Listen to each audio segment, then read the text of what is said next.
ओम नमः शिवाय, जय माता रानी, जय भैरवनाथ। दर्शकों, आपका हार्दिक स्वागत है आपका अपना चैनल शिव शक्ति मात्र छाया परिवार में। दर्शकों, पितरों की थाली किस प्रकार से निकाली जाए कि जिससे उनका आशीर्वाद हमें प्राप्त हो, मान सम्मान प्राप्त हो, हमें संतान सुख प्राप्त हो, सुख की वृद्धि हो, धन, भूमि, वाहन, ईश्वरीय आशीर्वाद हमें प्राप्त हो। सबसे पहले ये जानना बहुत जरूरी है कि पितरों की थाली निकालना क्यों आवश्यक है या पितरों के लिए दान करना क्यों आवश्यक है। वो इसलिए आवश्यक है कि मैं एक सवाल करता हूं कि आपके दादा नहीं होते तो क्या आपके फादर कहां से आते, और जब फादर नहीं होते तो आप कहां से आते, और आपके पूर्वज नहीं होते तो आप कहां से आते, नहीं आते ना।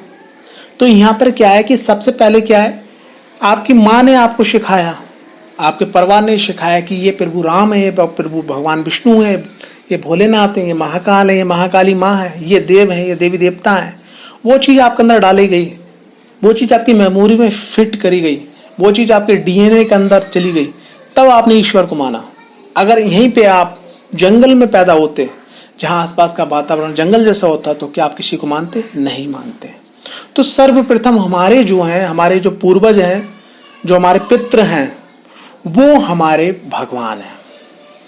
तो जो पूर्वज को भूल जाता है, अपने पितरों को भूल जाता है, या पितरों के लिए पितृपक्ष में तर्पण नहीं करता है, पितरों के लिए ना दान नहीं करता, पितरों का भोग प्रसाद नहीं निकालता है, तो या पितरों के नाम से या कोई ऐसा काम नहीं करता जिससे पितृ खुश नहीं होते हैं, तो उसके जीवन में से मान सम्मान खत्म हो जाता है, संतान सुख खत्म हो जाता है, सुख खत्म हो जाता है, धीरे धीरे धन में कीड़े लग जाते हैं, यानी ऐसी गलत जगह पे धन खर्च होता है जहां आपने सोचा भी नहीं होगा। भूमियों का नष्ट होने लगता है, कोर्ट कचहरी के चक्कर लगने लगते हैं, वाहन की दुर्घटना होती है, और किसी भी देवी देवता के पास आप जाते हो, पूजा पाठ करते हो, फिर कहते हो साहब वो तो सुनते ही ना है, माता रानी लूट गई है, भोलेनाथ सुनते ही नहीं है, भगवान विष्णु जी तो बस अपने कृष्ण रूप में मुरली बजा रहे हैं, किसी से कोई मतलब नहीं है।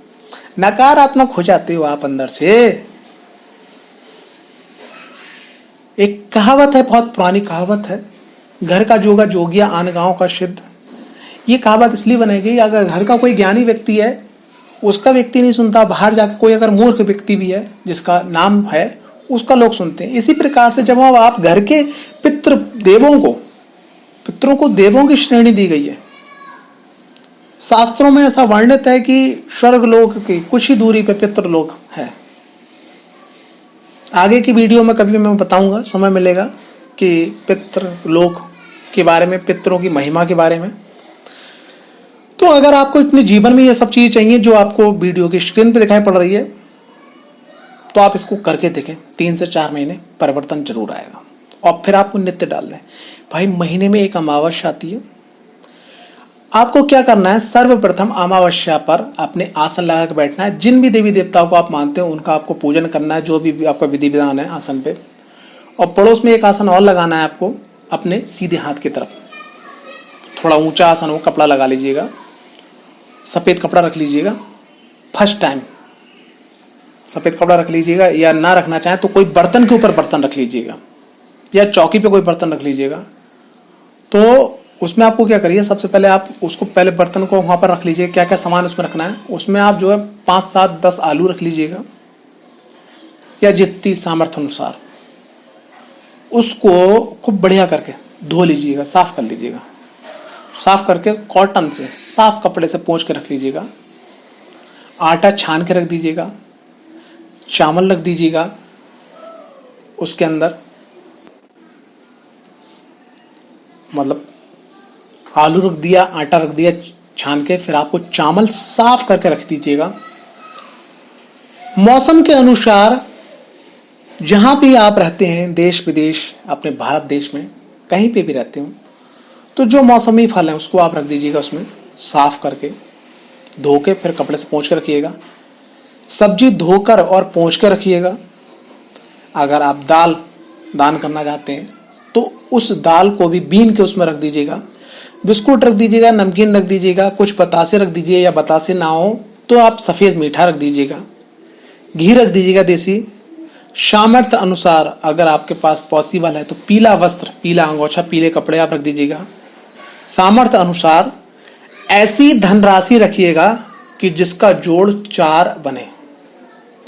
आप 13 रुपए रख सकते हैं, 31 रुपए रख सकते हैं, 22 रुपए रख सकते हैं, या जिसका जोड़ आपका जो है मतलब 4 बने। तो जब ये सब चीजें आप रखेंगे तो अब आपको क्या करना है, सर्वप्रथम आपको संकल्प लेना है। थाली रखी हुई, आसन रखा हुआ है, आपने जो भी आपके देवी देवता हैं उनको आपने पूजन जो भी करना है, उसके बाद में आपको हाथ में जल लेके संकल्प लेना है। संकल्प की वीडियो चैनल पर पड़ी हुई है, किस प्रकार से संकल्प लिया जाता है, संकल्प लीजिएगा। फिर ये थाली जो पूजन करने के बाद में, मतलब थाली तो पूजन नहीं करना, थाली पड़ोस में रखना है। उसके बाद में जब आप अपने आसन से उठें, उठने के बाद में किसी बुजुर्ग ब्राह्मण को जिसके बाल सफेद हो गए हैं, ऐसे ब्राह्मण को अगर आप देते हैं और पैर चरण स्पर्श करते हैं तो सर्वोत्तम रहता है। या कोई ऐसा व्यक्ति जो वाकई में जरूरतमंद है, जो जरूरतमंद है, हरामखोर व्यक्ति की बात नहीं कर रहा हूं मैं जरूरतमंद व्यक्ति की बात कर रहा हूं। जरूरतमंद व्यक्ति को आप जो है दान करें। ये सब चीजें अगर आप ये करते हैं, और जब आप दान करें तो क्या बोलें, जो मेरे पित्र हैं, क्योंकि पित्र हर घर में कभी ना कभी किसी की मृत्यु हुई है। सब लोग, कोई ना कोई दिव्यांगत्व हुआ है, कोई ना कोई मृत्यु हुआ है, स्वर्गवास जिनका हुआ है, जो भी आप अपनी भाषा में बोलते हो। तो क्या है, यहां पर जैसे अगर आप ये कार्य करना शुरू कर देते हैं तो आपको विशेष कृपा प्राप्त होती है पितरों की। जब पितृ खुश होते हैं तो देवी देवताओं का आशीर्वाद होना शुरू हो जाता है, और जो दिक्कतें मैंने आपको बताई वो दिक्कतें सब खत्म हो गए और ये सब सुख आपको मिलना प्राप्त हो जाते हैं। वीडियो अच्छी लगी है तो लाइक करें, चैनल को सब्सक्राइब करना ना भूलें अगर आप चैनल पर पहली बार आए। कमेंट्स में ओम नमः शिवाय लिखना ना भूलें। वीडियो को ज़्यादा से ज़्यादा शेयर करें।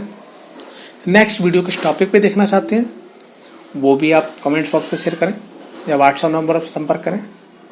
और आपका समय आने वाला शुभ है, इसके लिए भगवान शिव से मैं प्रार्थना करता हूँ। ओम नमः शिवाय, जय माता रानी, जय भैरवनाथ। आपका समय शुभ हो।